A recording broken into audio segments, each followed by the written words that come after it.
Hello students, welcome to my YouTube channel. आज की इस वीडियो में हम आपके लिए एक इम्पॉर्टेंट टॉपिक लेकर आए हैं। इस टॉपिक का नेम है फ्रैक्शन।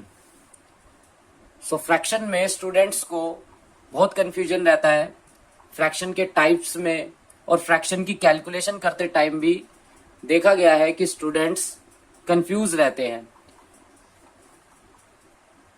तो स्टार्ट करते हैं फ्रैक्शन के मीनिंग से। पहले हम ये अंडरस्टैंड करते हैं कि फ्रैक्शन होता क्या है, फिर इसकी डेफिनेशन अंडरस्टैंड करेंगे, then we will discuss about different types of fraction.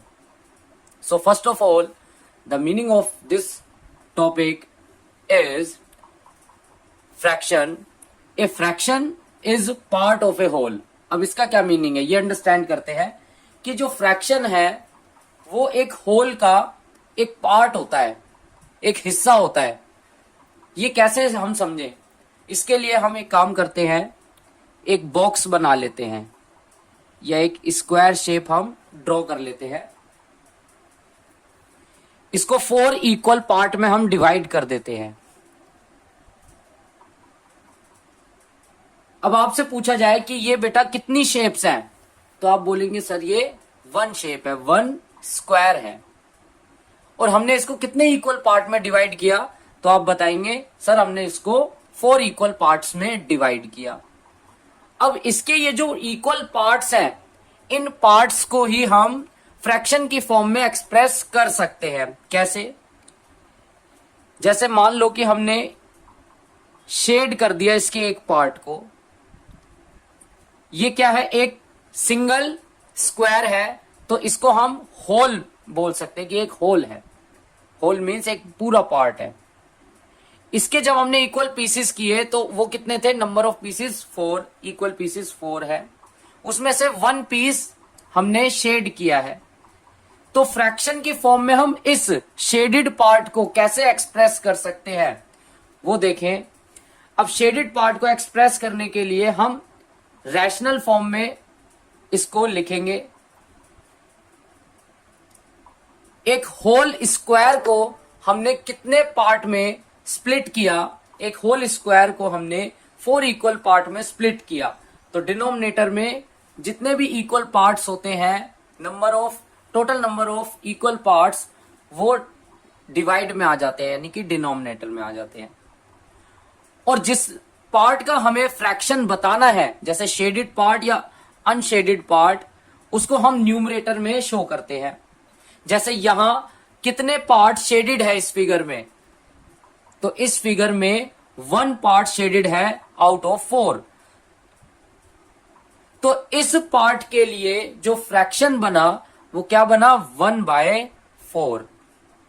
ये था शेडेड के लिए। अब अगर आपसे पूछा जाए what is the fraction of unshielded part, तो अनशेडेड पार्ट का फ्रैक्शन सेम इसी तरह से बनेगा।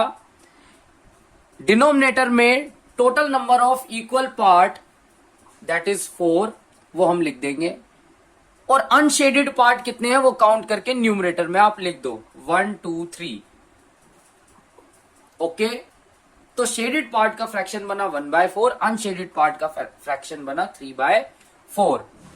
इसी तरह एक और एग्जांपल अंडरस्टैंड करते हैं।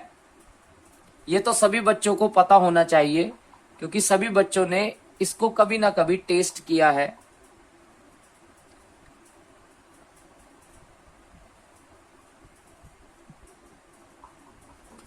तो ये एक पिज्जा है और पिज्जा के कुछ पीसेस इस तरह से कट हुए होते हैं कि उनके हम हर एक पार्ट को निकाल के खा जाते हैं।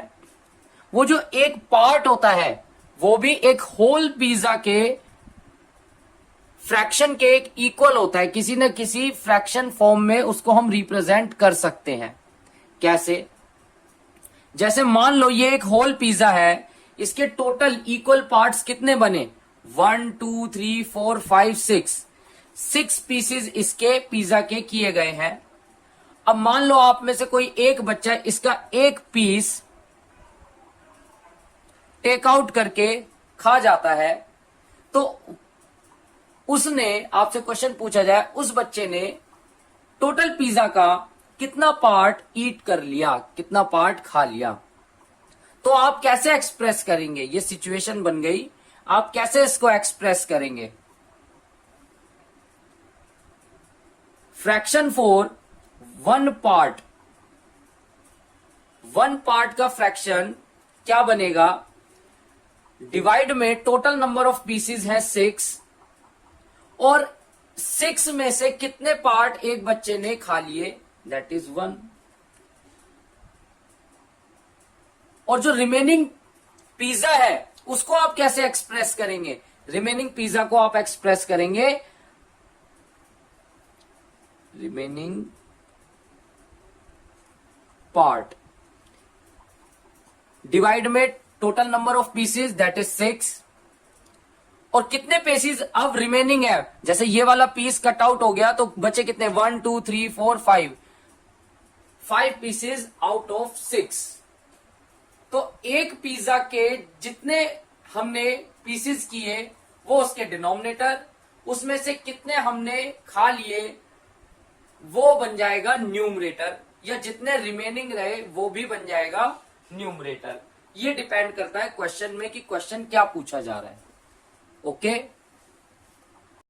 Now understanding the meaning of fraction. Fraction is a number which can be written in the form of p upon q, where p and q are natural numbers and q does not equal to 0. It says that fraction is a number, fraction एक number है जिसको हम p upon q की form में लिख सकते हैं। जैसे रैशनल नंबर की डेफिनेशन होती है, सेम फ्रैक्शन की भी डेफिनेशन वैसे ही बनती है। Where p and q are natural numbers, जिसमें p and q natural number होते हैं, जबकि रैशनल नंबर की डेफिनेशन में p एंड q इंटीजर्स होते हैं। इंटीजर्स में सारे नंबर आ जाते हैं, पॉजिटिव नेगेटिव, ये सारे नंबर इंटीजर में इंक्लूड हो जाते हैं, तो वो रैशनल नंबर की डेफिनेशन है। तो यहां जो डेफिनेशन फ्रैक्शन की निकल के आ रही है उसमें डिफरेंस क्या है, उसमें है नेचुरल नंबर का, क्योंकि फ्रैक्शन पॉजिटिव नंबर्स में ही डील किया जाता है, पॉजिटिव नंबर्स में ही लिया जाता है। And q does not equal to 0, q 0 के इक्वल नहीं होना चाहिए। ओके, चलिए ये समझ लिया हमने। अब हम अंडरस्टैंड करते हैं types of fraction. So these are the types of fraction. तो चलिए इनको वन बाय वन हम अंडरस्टैंड करते हैं कि ये फ्रैक्शंस एक्चुअल में कैसे कैटेगराइज किए गए हैं। प्रॉपर फ्रैक्शन वो फ्रैक्शन होता है जिसमें न्यूमरेटर डिनोमिनेटर से स्मॉलर होता है, यानी कि वैल्यू जो न्यूमरेटर की है वो वैल्यू डिनोमिनेटर से स्मॉलर होती है। फॉर एग्जाम्पल 3/4, यहां न्यूमरेटर डिनोमिनेटर से स्मॉलर है। 5/11, 9/10, 7/12। तो ये देखो, ये सारे नंबर्स, ये सारे फ्रैक्शंस, इनमें न्यूमरेटर की वैल्यू इनके डिनोमिनेटर से स्मॉलर है। तो इस टाइप के फ्रैक्शन को हम प्रॉपर फ्रैक्शन कहते हैं। Now proceed to improper fraction. Improper fraction क्या है? इम्प्रॉपर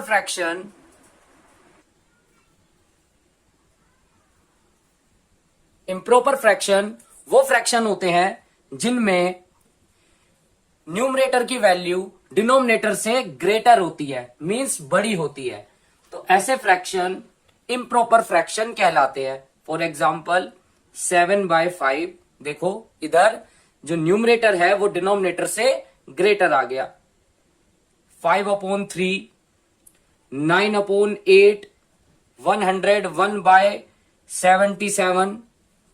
तो ऐसे फ्रैक्शन जिनके डिनोमिनेटर स्मॉलर है अपने न्यूमरेटर से, या यूं कहें कि न्यूमरेटर ग्रेटर है डिनोमिनेटर से, तो वो फ्रैक्शन इम्प्रॉपर फ्रैक्शन कहलाते हैं।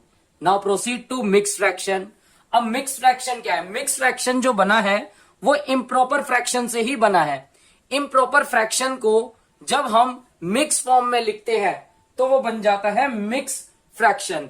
मिक्स फ्रैक्शन में 2 पार्ट होते हैं जो हमने अंडरस्टैंड करने हैं। इसके लिए एक छोटी सी डिवीजन करके हम अंडरस्टैंड करेंगे। मान लो ये इम्प्रॉपर फ्रैक्शन है तो इसी को ही मिक्स फ्रैक्शन में हमने कन्वर्ट करना है। मिक्स फ्रैक्शन के लिए हम डिवीजन कर लेते हैं। 7 डिविडेंड बनेगा 5 डिवाइजर, 5 1 जा 5, रिमाइंडर आया 2।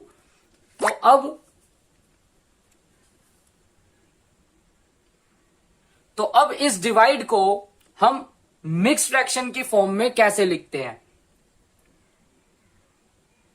जो क्वेश्चन है उस क्वेश्चन को हम होल पार्ट की फॉर्म में लिखेंगे, दैट इज 1। जो डिवाइजर है वो डिनोमिनेटर ऐसे ही रहेगा, क्योंकि यहां भी डिनोमिनेटर था, वो डिनोमिनेटर ऐसे ही बना रहेगा। और जो रिमाइंडर है, रिमाइंडर 2, वो 2 न्यूमरेटर में चला जाएगा। तो कहने का मतलब ये है 7/5 मिक्स फ्रैक्शन में कन्वर्ट होके बन गया 1 2/5। और ये कैसे बना, इसके लिए मैंने आपको डिवीजन करके बता दी है। अगर इस मिक्स्ड फ्रैक्शन को वापस से इम्प्रॉपर फ्रैक्शन में कन्वर्ट करना है तो इसके लिए आप क्या कर सकते हैं, इस होल पार्ट को मल्टीप्लाई करें डिनोमिनेटर से और ऐड कर दें न्यूमरेटर को। 1 × 5 5 + 2 बिकम 7, 7/5। ये पार्ट होता है, इसको हम बोलते हैं होल पार्ट, होल नंबर होता है ये। और इस पार्ट को बोलते हैं हम फ्रैक्शनल पार्ट।